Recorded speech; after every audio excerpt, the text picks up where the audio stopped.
Ma'am அப்படியே India பக்கம் வரும்போது மேம் இங்க இருக்கக்கூடிய பல நிறுவனங்களும் இதுக்கு ஆதரிக்கிறாங்க. உண்மையிலேயே வந்து அமெரிக்கால இருக்கக்கூடிய இந்தியர்கள்லாம் திரும்பி இந்தியாவுக்கு வந்துரணும் அப்படின்ற மாதிரி சில கருத்துக்கள்லாம் சொல்றாங்க. ஆனா இந்தியால வந்து இந்தியா பொருளாதாரத்திற்கு நம்ம எல்லாம் உதவி பண்ணணுன்ற மாதிரியும் சில கருத்துக்கள்லாம் சொல்றாங்க.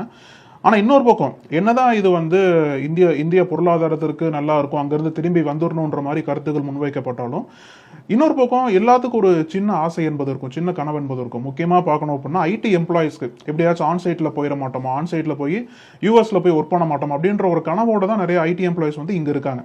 அப்படிப்பட்ட ஐடி எம்ப்ளாயிஸ் வந்து என்னென்ன கவனிக்கணும்? ஏன்னா உண்மையே சொல்ல போனா அந்த அமெரிக்கன் ட்ரீம்னு சொல்லுவாங்கல்ல, அந்த அமெரிக்கா போகக்கூடிய கனவு இந்த திட்டத்தின் மூலமா தகர்ந்துருச்சா அப்படின்னு எடுத்துக்கலாமா, இல்ல வரக்கூடிய நாட்கள்ல இல்ல இது கொஞ்சம் நார்மலைஸ் ஆக வாய்ப்பு இருக்கு, பயப்பட வேண்டாம் அப்படின்ற மாதிரி எடுத்துக்கலாமா? இல்லை, கண்டிப்பா முதல் இதுக்கு பதிலாவே இது வந்து கண்டிப்பா ஒரு பர்சனல் ஒப்பீனியன். அவங்க இருக்கணுமா அங்க போகணுமான்றது அவங்க சூழ்நிலைகளை பற்றி அவங்க முடிவு பண்ண வேண்டிய ஒரு காரியம்.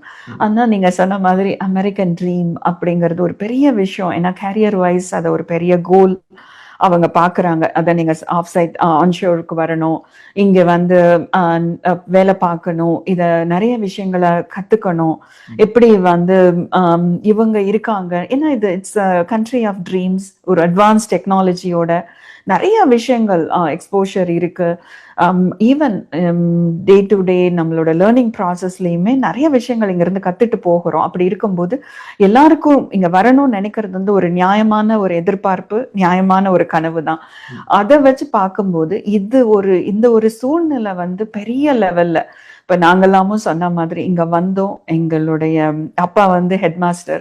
என்னோட ஒரு கவர்மெண்ட் ஸ்கூல்ல இருந்து ஹெட் மாஸ்டரா வந்தவங்களுக்கு வந்து நான் வந்து யுஎஸ் சிட்டிசன்ஷிப் எல்லாம் எடுக்கிறேன்னு சொல்லும்போது அதுல பெரிய உடன்பாடு வந்து மனசார இருந்திருக்கவே முடியாது.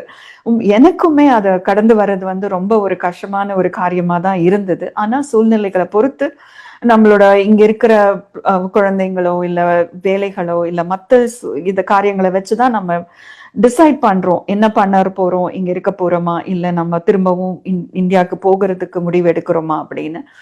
என் வருஷத்துக்கு எப்படியும் 2 தடவை இல்லைன்னா நான் 3 தடவை இந்தியாவுக்கு வரேன். ஏன்னா எல்லாருமே அப்பா அம்மாவோ என்னோட இன்லாஸோ எல்லாருமே அங்கதான் இருக்காங்க. அப்போ அதெல்லாம் பார்க்கும்போது இங்க இருக்கிறவங்க இது கண்டிப்பா நார்மலைஸ் ஆக போகுது. அந்த ஒரு நம்பிக்கையோட இருங்க. Legal system are there. கண்டிப்பா இவங்களுக்கும் புரியும். US government knows that the H1B holders or the non-immigrant visa holders are valuable to this country. கம்ப்ளீட்டா எலிமினேட் பண்ற அளவுக்கு ஒரு சூழ்நிலை கண்டிப்பா மாறாது. அந்த நம்பிக்கை இருக்கு, எனக்கும் இருக்கு, நீங்களும் இருங்க.